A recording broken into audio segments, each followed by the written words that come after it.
Bismillahirrahmanirrahim. Ikhwati fillah, rahimani wa rahimakumullah. Alhamdulillah kita dapat melanjutkan pelajaran kita tentang bahasa Arab. Dan pada pertemuan kali ini kita akan melanjutkan pembahasan kita tentang mansubatul asma, yaitu keadaan dinasabkannya isim-isim. Adapun khusus pada kesempatan kali ini kita akan lebih memfokuskan diri untuk membahas kelompok yang kedua dari mansubatul asma, yaitu al-maf'ul fi, yaitu apa? Al-maf'ul fi.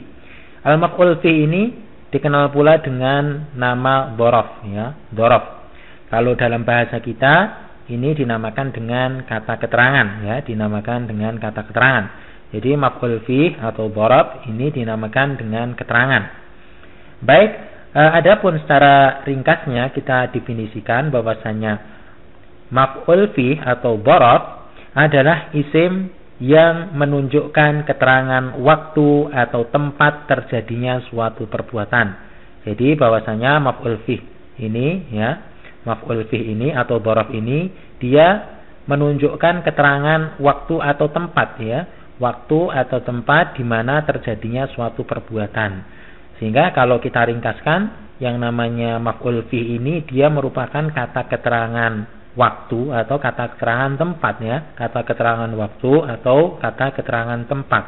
Dan dia itu, ya, i'rabnya itu nasab, ya, i'rabnya apa? Nasab atau dia mansub karena termasuk kelompok dari mansubatul asma. Sebagai contoh misalnya kita buat kalimat sederhana, safartu lailan, ya, safartu lailan. Aku melakukan safar, ya, pada malam hari, ya, lailan, ya. Lailan di sini ini merupakan kata keterangan, ya, keterangan apa? Keterangan waktu, dan dia mansub karena dia merupakan maf'ul fi. Baik, kemudian kita ambilkan contoh yang lain, misalnya sumtu yaumal isnain, ya, misalnya sumtu yaumal isnain. Aku berpuasa pada hari Senin. Nah, di sini yaum, ya, yaum, hari ini merupakan kata keterangan, ya, keterangan waktu. Oleh karena itu maka kita i'rab dengan nasab, dan dia, nah, kita tandai dengan harokat fathah sehingga menjadi yauma, ya, sumtu yauma al-isnain, ya.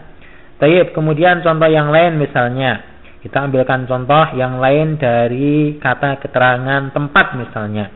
Kalau dua contoh yang di atas tadi merupakan kata keterangan waktu, maka kita ambilkan contoh yang lain yang merupakan kata keterangan tempat. Misalnya, ya, jalastu amamal mimbar. Misalnya, jalastu amamal mimbar. Aku duduk di depan mimbar. Nah, kita lihat di sini amama, ya, amama. Dia itu mansub, ya, dia itu mansub ditandai dengan fathah karena dia merupakan maf'ul fi, ya, atau dhorof yang dia termasuk, ya, dalam kelompok mansubatul asma sehingga dia nasab. Baik, contoh yang lain misalnya nama al-kalbu khalfa al-babi. Misalnya apa? Anjing itu tidur di belakang pintu. Di sini kata keterangan tempatnya adalah khalfa, ya. Kata keterangan tempatnya adalah khalfa dan dia mansub, ya, karena dia merupakan maf'ul fi, ya.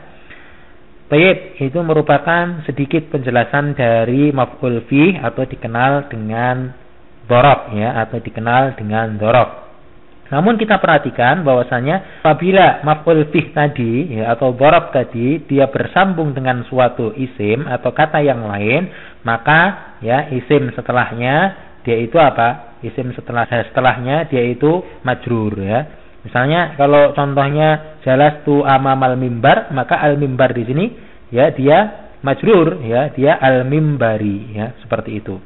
Nah, karena ini merupakan susunan dari dhorof dan mudhof ilaih, sehingga setelah dhorof atau maf'ul fi tadi dia majrur apabila memang disambung. Nah, misalnya khalfa, nah, disambung dengan al-bab maka menjadi khalfa al-babi, ya. Baik, itu merupakan, ya, sedikit, ya, tambahan, sedikit faidah dari penjelasan tentang dhorof. Untuk lebih jauhnya kita akan menjelaskan sedikit tentang beberapa catatan tentang maf'ul fi. Catatan yang pertama bahwasanya maf'ul fih yang digunakan untuk menunjukkan keterangan waktu dikenal sebagai dzaraf zaman. Ya, ini untuk memudahkan kita.